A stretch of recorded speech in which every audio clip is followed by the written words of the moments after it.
Keren, Snoop Dogg. 9 Juli.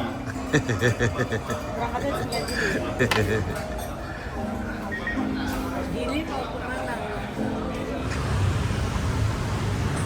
Satu Muharram harus libur tapi kita kerja di markas. Let's go.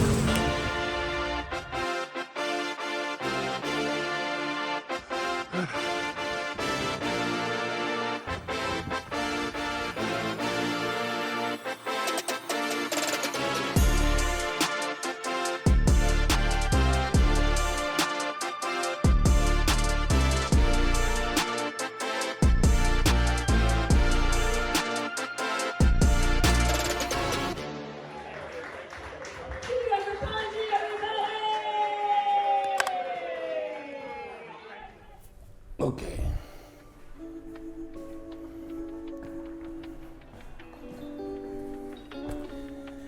Ini adalah hari Jumat tanggal 19 Juni 2026. Tepat satu hari setelah saya berusia 47 tahun. 47 tahun plus satu hari. Ini adalah minggu yang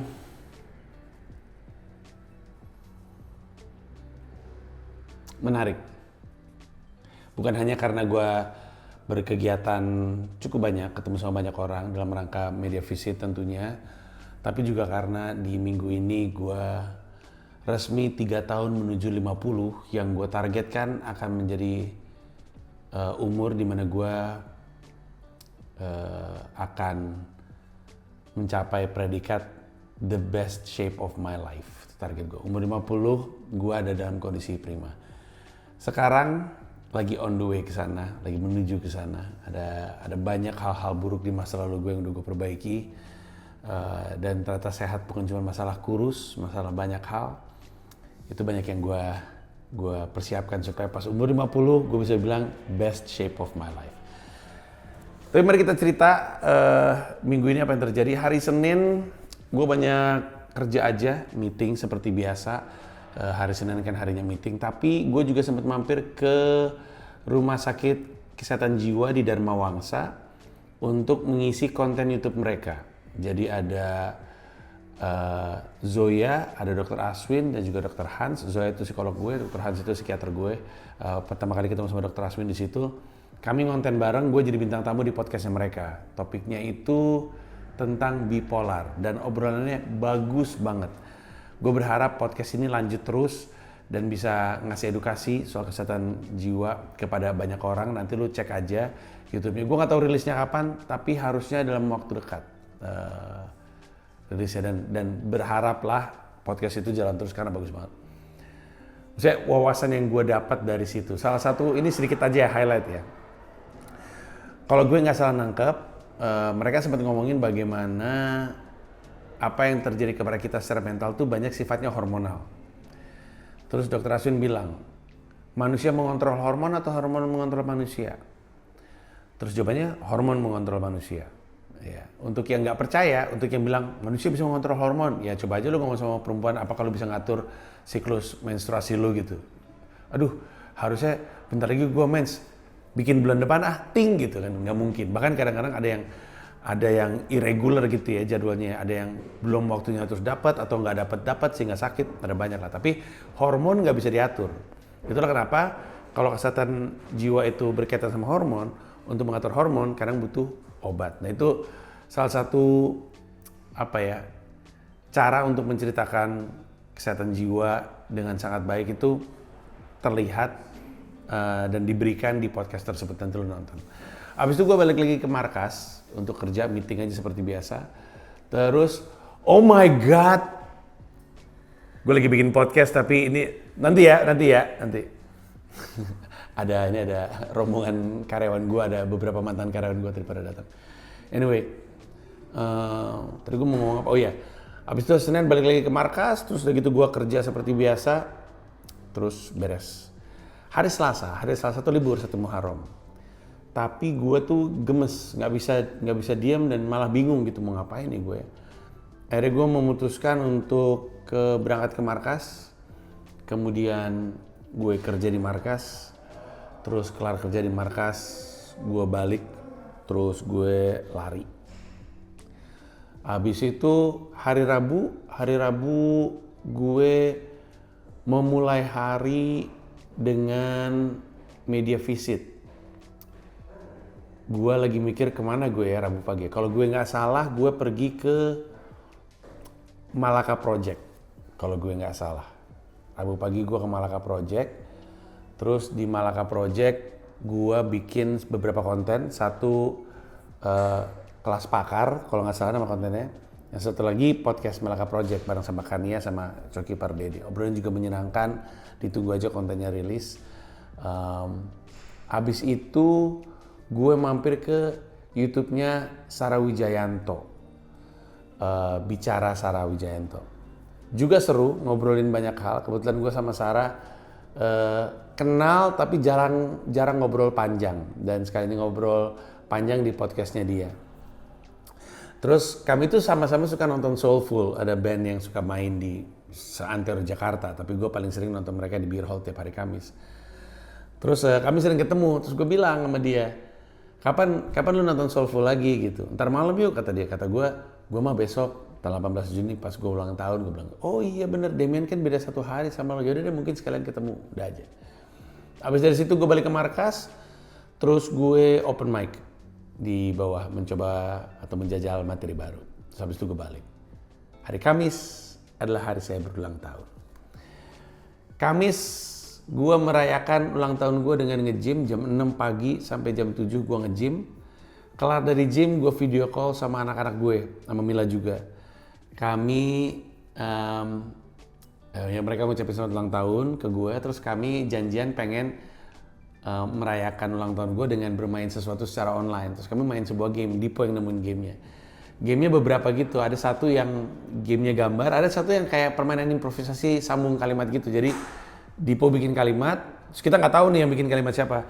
Abis itu yang kita dapat promptnya adalah kalimat pertama itu kita mesti nyambungin. Dan akhirnya jadi sesuatu yang lucu, ketawa-ketawa. Senang walaupun jaraknya jauh, tapi kami bisa tetap ketawa-ketawa dan merayakan ulang tahun gue yang menyenangkan. Ini udah 2 tahun berturut-turut gue ulang tahun terpisah sama mereka. Tahun lalu juga gue di Jakarta, tahun ini juga gue di Jakarta. Pengennya gue tuh Juni tuh gue di New York City.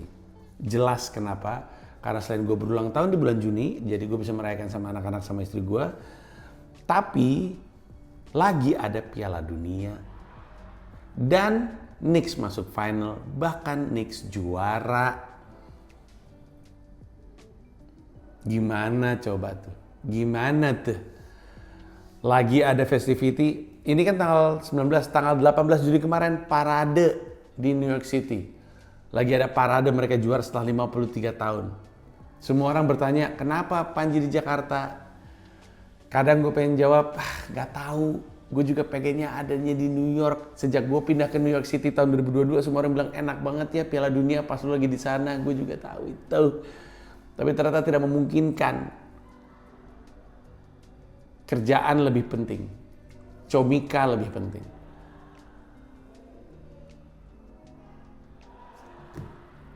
Sangat disayangkan. Sangat-sangat disayangkan. Sebelah dari diri gue berkata, nggak habis pikir gue. Sekalinya di New York lagi ada Piala Dunia dan Knicks masuk final, lu malah nggak ada. Di satu sisi kepala gue bilang, lu dibutuhkan di Comika. Comika lagi punya momentum yang bagus. Lu butuh untuk menjalankan Comika dengan benar, eksekusi plannya dengan baik. Dan di satu sisi kalau ditanya seruan mana, seruan jalanin Comika daripada nonton Piala Dunia. Dan percaya atau tidak, buat gua seruan jalanin Comika daripada nonton Piala Dunia dan nonton Finals. Pertama-tama gue juga nggak sanggup sih untuk nonton NBA Finals. 180 juta adalah harga tiket termurah di Madison Square Garden, dan itu di nosebleed alias di pojok atas banget. Di pojok atas banget 180 juta, itu penuh, gila habis pikir. Tapi kan vibe-nya kan, gue kan bisa ikutan Knicks parade-nya, gue bisa ikutan nonbar Piala Dunia di situ karena suka ada layar tancapnya. Jadi walaupun ada pertandingan, dan kan nggak semua pertandingannya di New York ya, ada pertandingannya di kota-kota lain gitu. Ada layar tancapnya, kita bisa nonton bareng, ada vibe-nya. New York juga isinya orang-orang dari segala macam negara. pasti ada perwakilannya mereka di situ. Tapi ya tidak perlu disesalkan, saya memang harus berada di Jakarta. Hari Kamis, balik lagi, gue abis berulang tahun, gue video callan sama anak-anak, abis itu gue ke pekerjaan pertama gue. Gue pergi ke Change Makers Summer Camp, the next Indonesia starts with you. Jadi ada sekolah isinya anak-anak pilihan, kemudian ada kayak bootcamp gitu, dan gue kemarin jadi pembicara. Lucu banget. Gue nyampe ke bootcampnya, ini dia Panji Pragiwaksono, semuanya nyanyi. Happy birthday to you, happy birthday to you, gitu. Terus gue ya ampun lucu banget. Terus gue berbagi sama mereka, menjawab pertanyaan mereka, ada pertanyaan-pertanyaan kritis sekali, dan juga anak-anak pintar ya, jadi ya sangat menyenangkan. Dari situ gue pindah ke sebuah meeting, gue meeting sama RCTI Plus. Mitra kami udah ngerjain 3 buah event, Before Iftar, terus Keroyokan, terus Adli Idola Arab, terus setelah evaluasi dan segala macamnya, terutama dari sisi app-nya kan akhirnya ternyata bisa di ini ya, bisa kursornya bisa dimundurin, bisa nonton lagi, diperbaiki. Mereka mendengarkan banget masukan masyarakat. Terus kami lagi berencana untuk bikin beberapa event ke depan. Yang pasti Adli Idola Aji Andre sama mereka. Tapi gue juga kemarin berbagi konsep 2 buah acara stand up yang kelihatannya menarik buat mereka, dan mungkin kami akan kerja bareng lagi untuk itu. Dan pas di situ juga dirayain ulang tahun lagi, happy birthday to you gitu. Terus gue balik ke markas, di markas gue ada meeting, gue meeting update project Anak Lama Kera sama Abdur. Terus di situ dikasih perayaan lagi, anak-anak markas pada datang bawa kue, happy birthday. Seru sih, seru, menyenangkan sekali. Abis itu gue ada meeting lagi, meeting sama talent gue, meeting sama Ristek, meeting sama Dwik. Malamnya gue nostalgia, dan nostalgia menyenangkan sekali. Nostalgia episode 1, karena yang kemarin episode 0. Kemarin namanya Keroyokan Musikal, alias nostalgia episode 0. Yang sebelumnya, yang tadi malam, yang tanggal 18 Juni di hari gue berulang tahun, namanya adalah Keroyokan episode 1, di mana gue nyanyi-nyanyi berdasarkan kenangan-kenangan masa lalu para penonton. Dan seru sekali, sangat menyenangkan dan sangat menghibur untuk gue, tapi kelihatannya juga menghibur untuk penonton yang hadir di Keroyokan episode pertama kemarin. Abis itu foto-foto sama penonton, banyak yang pada ngasih hadiah. Ini isinya kado semua nih. Segini banyak kado semua isinya dari mereka yang bakal gue bawa pulang. Terus malamnya gue pergi ke Beer Hall, itu kan Kamis kan tuh. Gue pergi ke Beer Hall untuk nonton Soulful dan riang-riang bersama di Soulful sama anak-anak markas. Kami bersepuluh ke Beer Hall. Abis itu gue pulang dan istirahat. Tadi pagi gue nggak ada meeting atau nggak ada kerjaan bahkan. Meeting pertama gue tadi sore. Gue ke Kemang. Sayangnya belum bisa gue umumkan, tapi gue jamin kalau meeting tadi itu deal, kalau ternyata goal, akan jadi lagi-lagi satu acara Comika yang gue jamin sejamin-jaminnya pecah banget. Gue jamin sejamin-jaminnya lu akan pengen nonton, baik secara langsung ataupun live streaming. Kalau meeting gue yang tadi sore jadi. Karena gede banget. Terus abis itu gue kesini ke markas untuk bawa pulang hadiah-hadiah tersebut, tapi sekalian juga mantau di bawah ada acaranya Cing Abdel, nasihat orang tua, acara crowdworknya dia. Tadi dibuka sama Rin Hermana, dia lagi open mic materi baru, bagus banget materinya. Terus gue ngeliat Cing Abdel, terus gue kesini. Nah, berulang tahun ke-47 itu membuat gue jadi berpikir ulang tentang hidup gue. Di usia 47, gue tuh selalu dibayang-bayang sama usia 50. Gue gak mau, gue gak mau tua gue nggak produktif karena gue nggak sehat. Jadi gue bayangin ulang tahun jam 6 pagi gue nge-gym.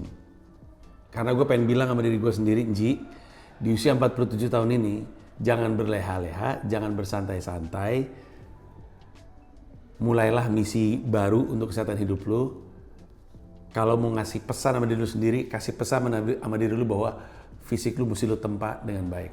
Makanya gue nge-gym. Gue tuh nge-gym bukan untuk alasan apa-apa selain katanya kalau udah tua memang harus nge-gym karena kalau enggak masa ototnya menyusut. Kan ada prinsipnya kan, you will lose what you don't use.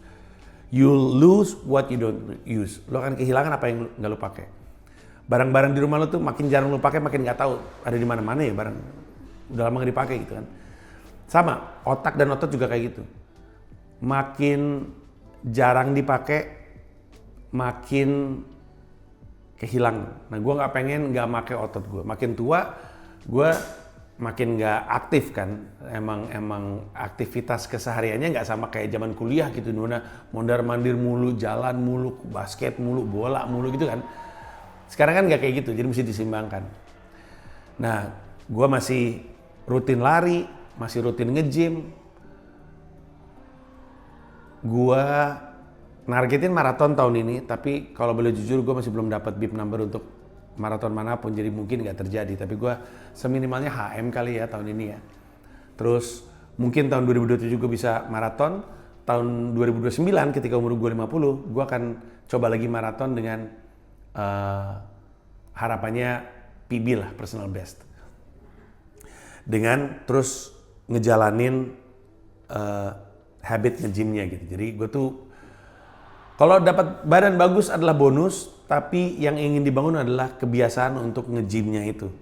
Ingat nggak di Dotari Weekly Vlog minggu lalu kalau nggak salah gue ketemu sama seorang ibu-ibu usia 82 tahun. Dia sejam treadmill, sejam nge-gym, sejam pilates. Umurnya 82 tahun, dia membiasakan untuk seminggu 3 kali nge-gym dari umur 40. Jadi gue tuh pengen seperti itu, dan itu yang lagi ingin gue capai.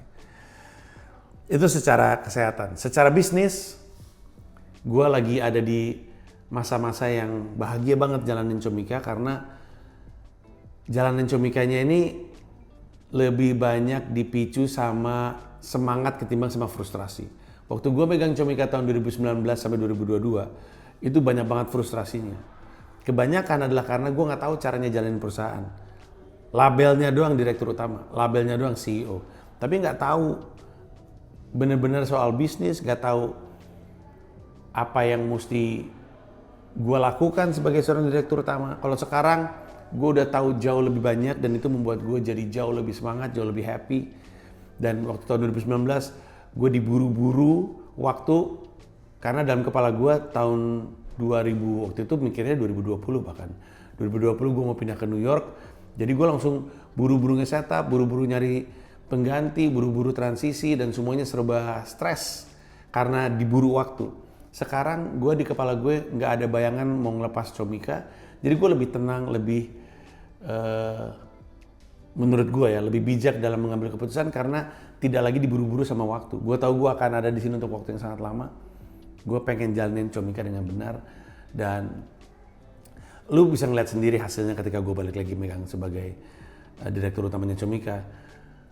Momentum udah kelihatan lebih baik. Comika sebagai kreator event itu udah dipercaya sama Netflix bahkan untuk nge-license karya-karya kami. Sekarang kan udah 3 judul kami di Netflix. Dari 3 kategori yang berbeda. Special nih, Mens Rea, Celebrity Roast Adli Idola, Variety Show The Founder 5. Terus tahun ini rencananya mau ada 2 lagi yang tayang, mungkin lebih bahkan. Dan belakangan ini banyak banget kolaborasi kayak RCTI Plus pengen kolaborasi sama kami, ada beberapa pihak menghubungi kami pengen juga kolaborasi dalam ngerjain IP baru, ngerjain event baru. Jadi lagi seru banget, lagi menyenangkan sekali. Gue nggak kebayang ketika gue umur 50 deh, jangka deket aja kayak apa Comika, dan nggak kebayang nanti bakal seperti apa.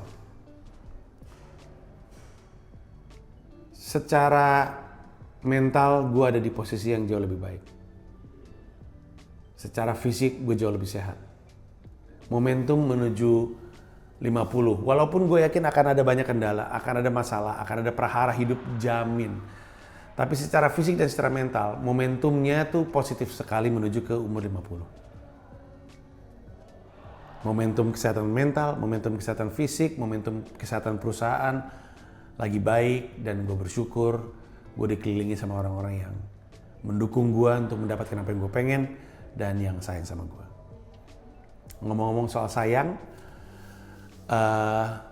gue rencananya hari Sabtu mau nonton 2 buah film. Satu filmnya itu Sarah sama Demian dan kawan-kawan. Gue ketemu sama Fadi juga semalam di Soulful. Mereka punya film yang ada di bioskop. Gue pengen support mereka karena gue sayang sama mereka, pengen nonton. Walaupun gue gak suka horor, tapi pitch-nya Demian adalah ini film drama horor. Jadi gue penasaran pengen tau kayak apa. Plus gue pengen nonton Warkop DKI, viralin dong kalau nggak salah ya. Karena Beler ikut nulis, Beler ikut terlibat di filmnya, dan gue pengen support Beler juga karena sayang juga sama Beler. Hari Minggu gue akan merayakan ulang tahun gue bersama dengan keluarga. Kami akan makan-makan. Ada nyokap gue, kakak gue, suaminya, anaknya, adik gue, istrinya, anaknya. Kami akan makan sama-sama. Dan itu akan jadi penutup dari minggu di mana saya berusia 47. Itu dulu untuk sekarang. Kelihatannya nggak harus terlalu banyak tambahan monolog ya di Sabtu dan Minggu. Paling gue ngasih footage aja. Kita ketemu di episode minggu depan. Thank you.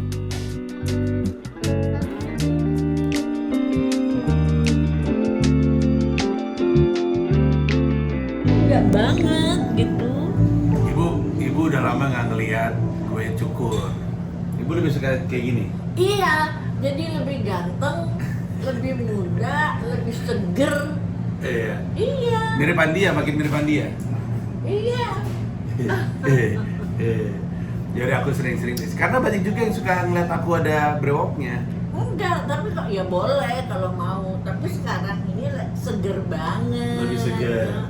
Oke deh kalau gitu. Lebih Aku sering-sering. muda kelihatan. Oke kalau gitu. Aku sering-seringin ya. Halo, makasih banyak udah nonton video ini. Gue cuma mau ngingetin aja bahwa gue punya YouTube membership. Ada 3 level. Satu paham itu Rp30.000, satu rasa itu Rp150.000, dan satu jiwa itu Rp1,5 juta. Masing-masing punya manfaatnya sendiri-sendiri. Untuk yang satu paham, lu bisa mengakses semua video eksklusif gue.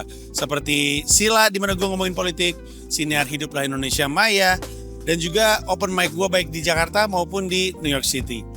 Nah, kalau misalkan lu masuk ke satu rasa, semua tadi plus video-video panjang gue. Seperti misalnya open mic-nya Mensrea, open mic show lain, kemudian gue lagi ada pertunjukan di kota-kota lain, semuanya gue taruhnya di satu rasa. Untuk yang satu jiwa, semua tadi, jadi benefit satu paham, satu rasa, plus lu bisa masuk grup teks, di mana gue dan member-member satu jiwa lainnya akan bisa ngobrol-ngobrol bareng di situ. Dan kalau lu jadi member satu jiwa selama lebih dari 2 bulan, lu bisa minta merch apapun atau tiket gua apapun tanpa harus beli lagi. Tapi ada syaratnya. Kalau menurut gua lu ganggu atau lu mengganggu member lain, lu akan dibuang oleh gua dari grup teks tersebut. Jadi silakan bergabung.